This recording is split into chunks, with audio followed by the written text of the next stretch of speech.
आपका उद्देश्य बदला तो क्रिया का फल बदल गया। कई बार सुनाया है।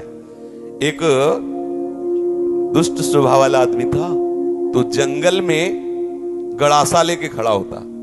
वहां से चाहे वो महात्मा निकले चाहे वो गृहस्थ निकले, पहली बात उसका दंड कमंडल रुपया पैसा छीन लेना, और दूसरी बात उसको जिंदा न छोड़ना। तो मौज। ऐसा हिंसक क्रूर स्वभाव का था, छीन लेना और मार देना। बहुत ध्यान से सुनना, ऐसा ही करता।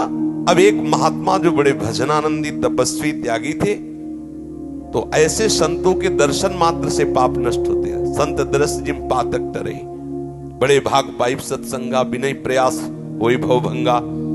ऐसे महापुरुष का सानिध्य जो ही मिला तो उसने उठाया गड़ासा। तो उनका क्यों भाई, क्यों मारोगे? बोले हमारा व्यसन है, मारना हमारा स्वभाव है, हमारी आदत, हमें नशा है, हम सामान छीन लेते हैं, मारते हैं। बोले ऐसी दुर्गति होगी तेरी कि तुझे पता नहीं। वो तपबल संपन्न थे, वो जो बोल रहे थे वो ऐसा लग रहा था कि उसके दिमाग पे लग रहा है। थोड़ी ही देर में संभाषण मात्र, एक तो दर्शन दूसरा संभाषण, तत्काल उसके हृदय में कंपायमान, हृदय में भय पैदा हुआ, चरणों में गिर गया। महाराज मैं तो बहुत पाप की, ये देखो संत दर्शन का फल, कोई उपाय बताओ। महाराज सब छोड़ दूंगा यदि मुझे शिष्य बना लो। तो उनका तुम्हें ऐसे शिष्य नहीं बनाएंगे, पहले तुम भारत के तीर्थों का अवगाहन करो, जब तुम पवित्र हो जाओगे तब तुम्हें शिष्य बनाएंगे। तुमने बहुत सी हत्याएं की है, बनाएंगे शिष्य, लेकिन पहले भारत के तीर्थों में भ्रमण करो।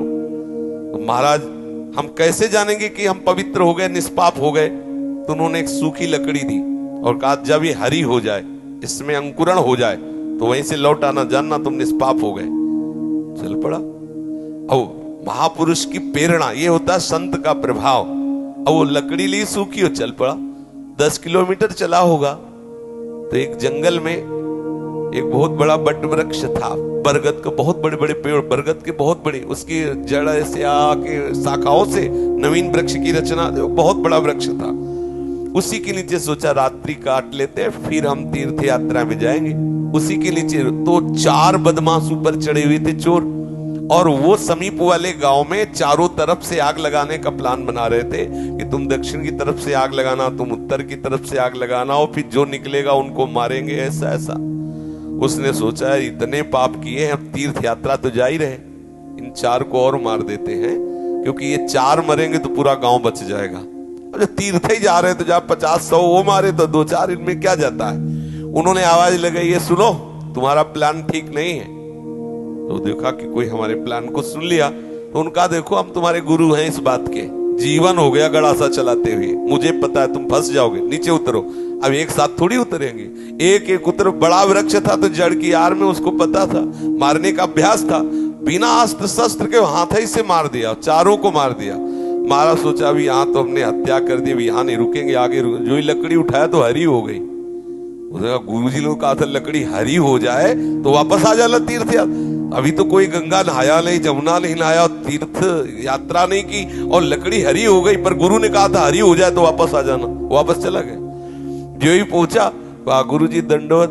बोले तीर्थ यात्रा के लिए भेजा था, वापस कैसे आ गए? बोले आपने कहा था जहां आपकी लकड़ी हरी हो जाए वहीं जान लेना पवित्र हो गए। तो गुरुजी लकड़ी तो हरी हो गई। तो बोले किस तीर्थ में लाए? बोले ना आया नहीं, 4 को और मार दिया। बोले 4 को मार दिया तो और पाप बढ़ना चाहिए, कैसे क्या? तब उन्होंने बताया पूरे गांव की रक्षा करने के भाव से मैंने 4। तो बोले देखो बेटा, अभी तक अपने स्वार्थ के लिए मारते थे, उद्देश्य था आपको अपने स्वार्थ का, तो वो पाप हुआ। लेकिन पूरे नगर के गाय बैल जीव जंतु स्त्री पुरुष बच्चे सबकी रक्षा का उद्देश्य रख के 4 को मार दिया, तो वो महापुण्य हो गया। अब समझे, क्रिया वही है, उद्देश्य बदल गया तो फल बदल गया उसका। आप गृहस्थ में जो क्रियाएं कर रहे हैं वही क्रियाएं प्रभु के लिए करने लगे, उद्देश्य बना ले प्रभु की प्रसन्नता, बात बन गई।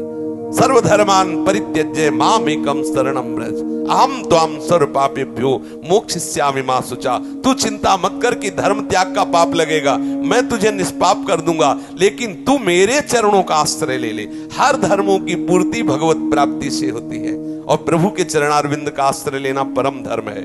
जो धर्म कर्म प्रभु की प्राप्ति में बाधा पहुंचावे तजिए ताहि कोटि वैरिशम, उसे करोड़ों दुश्मन के समान त्याग देना चाहिए। जैसे तजो पिता प्रहलाद, विभीषण बंधु, भरत महतारी, गुरुबलि तजो, कंत ब्रज बनितन, बोले भेमुद मंगलकारी। इसलिए अपने जीवन का लक्ष्य प्रभु प्राप्ति बनाने वाले के लिए हर धर्म भगवत प्रसन्नता के लिए किया जाए, वही हो गया भगवत प्राप्ति का हेतु। समझ रहे?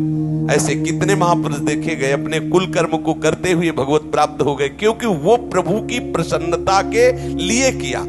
अभी क्या करते हैं हम? जो भी करते हैं अपने सुख के लिए करते हैं, अपनी राजी के लिए करते हैं, और भक्त प्रभु की राजी के लिए करता। क्रिया वही है, उद्देश्य बदल गया, उसका फल बदल गया।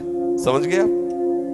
अगर आपको भी ऐसे ही और दिलचस्प विषयों के बारे में जानना अच्छा लगता है तो हमारे चैनल को सब्सक्राइब करना ना भूलें। आपका एक क्लिक हमें ऐसे ही और जानकारी भरे विश्लेषण बनाने की प्रेरणा देता है।